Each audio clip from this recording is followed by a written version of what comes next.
हिंदू धर्म में युग 4 तरह के होते हैं: सतयुग, त्रेता युग, द्वापर युग और कलयुग। प्रत्येक युग की अपनी विशेषताएं और अवधि होती है जो क्रमशः सद्गुणों, कर्मों और अधर्म के बढ़ने का संकेत देती है। आइए जानते हैं चारों युगों की इन विशेषताओं के बारे में। चारों युगों में से सबसे पहला युग यानी सतयुग की अवधि लगभग 17,28,000 वर्ष बताई गई है। माना जाता है कि सतयुग का प्रारंभ कार्तिक माह के शुक्ल पक्ष की नवमी तिथि को हुआ था। इस युग में देवी देवता पृथ्वी पर मनुष्य की भांति ही रहते थे और उनकी आयु भी लगभग 2 लाख वर्ष होती थी। इस युग में लोग सत्य, धर्म और सदाचार में जीते थे। अधर्म और दुष्टता का अभाव होता है और लोग आध्यात्मिक रूप से उन्नत होते थे। साथ ही इस युग का तीर्थ पुष्कर को माना गया है। सतयुग में पाप और अधर्म के लिए कोई जगह नहीं थी। इस युग में भगवान विष्णु के मत्स्य, कच्छप, वराह और नरसिंह अवतार हुए थे। सतयुग के बाद त्रेता युग की शुरुआत होती है। शास्त्रों में इस युग की अवधि लगभग 12,96,000 मानी गई है।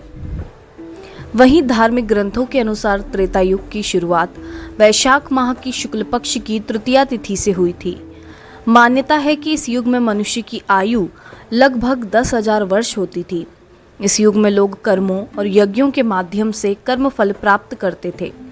धर्म और अधर्म के बीच संतुलन होता था और लोग आध्यात्मिक उन्नति के लिए प्रयत्न करते थे। इस युग का तीर्थ नैमिषारण्य था।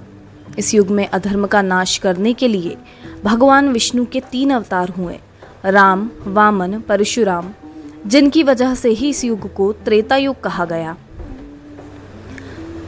द्वापर युग।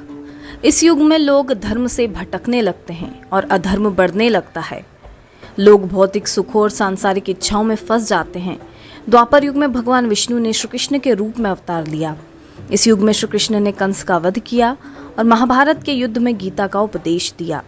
हिंदू शास्त्रों में वर्णित है कि द्वापर युग की अवधि लगभग 8,64,000 है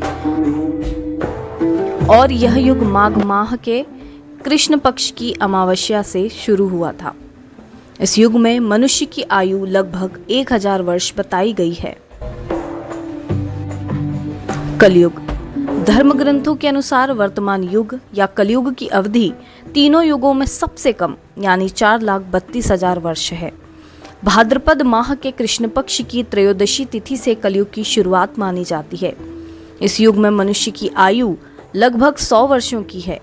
इस युग में अधर्म और दुष्टता चरम पर होती है।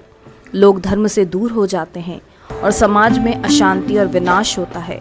इस युग के प्रमुख तीर्थ स्थान गंगा नदी को माना जाता है। इस युग में पाप की मात्रा बाकी युगों से अधिक है। कलयुग में बुद्ध को विष्णु का अवतार माना जाता है और इसी युग में भगवान विष्णु का कल के अवतार होना बाकी है।